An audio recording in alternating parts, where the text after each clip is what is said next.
জয় যিশু।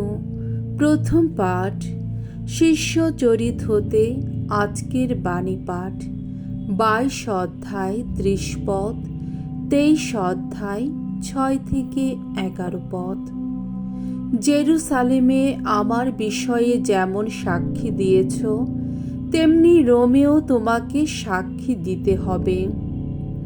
জেরুসালেমে একদিন পলকে গ্রেপ্তার করা হলো, কিন্তু পলের বিরুদ্ধে ইহুদিদের ঠিক কী অভিযোগ আছে তা জানবার ইচ্ছায় পরের দিন রোমীয় সেনানায়ক তার বাঁধন খুলে দিলেন এবং যাজকদের ও সমগ্র মহাসভাকে সমবেত হবার জন্যে আদেশ দিলেন। তারপর তিনি পলকে নিয়ে এসে তাদের সামনে দাঁড় করালেন। এখন পল এই কথা জানতেন যে সেখানে উপস্থিত একদল সদস্য সাদুকী সম্প্রদায়ের লোক আর অন্য দল ফরিসি সম্প্রদায়ের লোক। তাই তিনি মহাসভায় বলে উঠলেন, ভাই, আমি নিজে একজন ফরিসির সন্তান। মৃতদের যে পুনরুত্থান হবে এই আশা করি বলেই আজ এখানে আমার বিচার হচ্ছে। তিনি এই কথা বলতেই ফরিসি ও সাদুকীদের মধ্যে বিবাদ বেঁধে গেল এবং সভার সদস্যেরা দুটি দলে ভাগ হয়ে গেলেন। কারণ সাদুকীদের মতে পুনরুত্থানও নেই, স্বর্গদূত বা বিদেহী আত্মা বলেও কোনো কিছুই নেই। এদিকে ফরিসিরা কিন্তু ওই সবই মানেন। ফলে চারদিকে একটা প্রচণ্ড কোলাহল শুরু হয়ে গেল। তখন ফরিসি দলের কয়েকজন শাস্ত্রী উঠে প্রবল প্রতিবাদ জানিয়ে বললেন, আমরা তো এই লোকটির কোনো অন্যায় খুঁজে পাচ্ছি না। হতেও তো পারে সেদিন দামাস্কাসের কাছে কোনো স্বর্গদূত বা কোনো বিদেহী আত্মা সত্যি এর সঙ্গে কথা বলছিলেন। এভাবে বিবাদটা ক্রমেই তীব্র হয়ে উঠছিল। তাই পাছে তাদের হাতে পল ছিন্ন ভিন্ন হয়ে পড়েন, এই ভয়ে সেনানায়ক সৈন্যদের আদেশ দিলেন তারা যেন নেমে গিয়ে সৈন্যদের মধ্য থেকে তাকে উদ্ধার করে সেনানিবাসের মধ্যে নিয়ে যায়। তারপরে রাতে পলের পাশে এসে দাঁড়ালেন স্বয়ং প্রভু যীশু। তিনি বললেন, মনে সাহস ধরো। জেরুসালেমে আমার বিষয়ে যেমন সাক্ষী দিয়েছ, তেমনি রোমেও তোমাকে সাক্ষী দিতে হবে।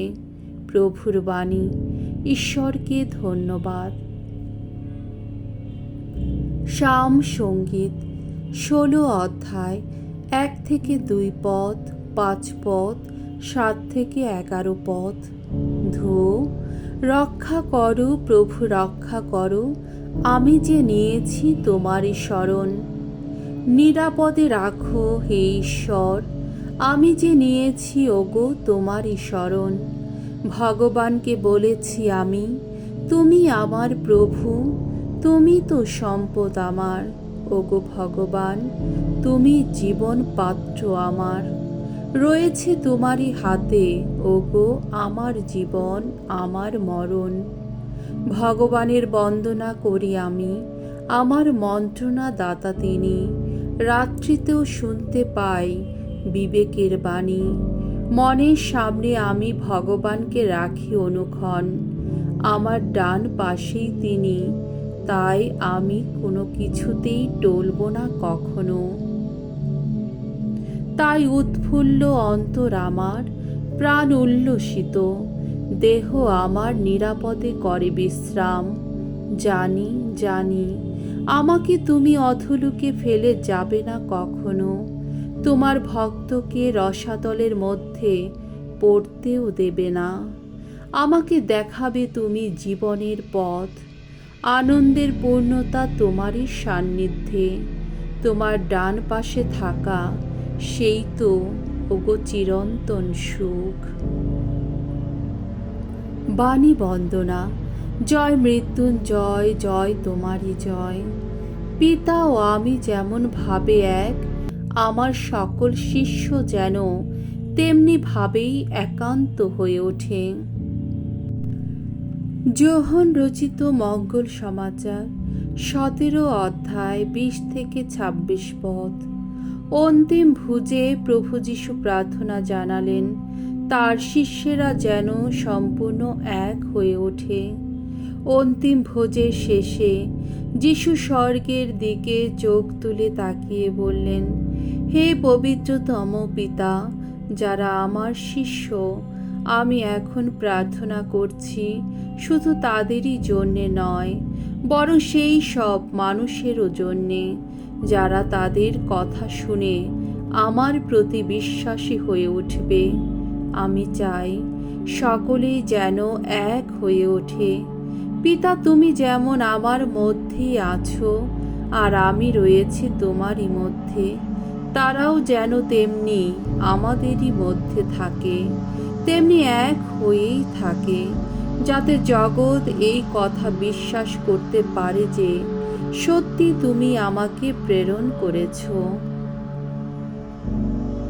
আমাকে তুমি যে মহিমা দিয়েছ তাদের আমি সেই একই মহিমা দিয়েছি, যাতে তারা এক হয় যেমন আমরা দুজনেই এক, তাদের মধ্যে আমি আর আমার মধ্যে তুমি, যাতে তারা সম্পূর্ণই এক হয়। তাহলেই তো জগৎ বুঝতে পারবে যে সত্যি তুমি আমাকে প্রেরণ করেছ, আর তুমি যেমন আমাকে ভালোবেসেছ তেমনি তাদেরও ভালোবেসেছ। পিতা, যাদের তুমি আমার হাতে তুলে দিয়েছ, আমি চাই যেখানে আমি আছি তারাও যেন আমার সঙ্গে সেখানেই থাকতে পারে। আমি চাই তারা যেন আমার মহিমা উপলব্ধি করতে পারে, আমার সেই মহিমা যা তুমি আমাকে দিয়েছ, কারণ আমাকে তুমি তো ভালোবেসেছ জগৎ সৃষ্টির আগেই। হে ধর্মময় পিতা, সংসার অবশ্য তোমাকে চিনতে পারেনি, কিন্তু আমি তোমাকে চিনেছি, আর এরা তো বুঝতেই পেরেছে যে তুমি আমাকে প্রেরণ করেছ। এদের কাছে আমি তোমার নাম প্রকাশ করেছি এবং তা প্রকাশ করেও যাব, যাতে তুমি যে ভালোবাসায় আমাকে ভালোবেসেছ সেই ভালোবাসা যেন এদের অন্তরে থাকতে পারে এবং আমিও যেন থাকতে পারি এদের অন্তরে। প্রভুর মঙ্গলময় বাণী। খ্রিস্ট প্রভু তোমার প্রশংসা হোক।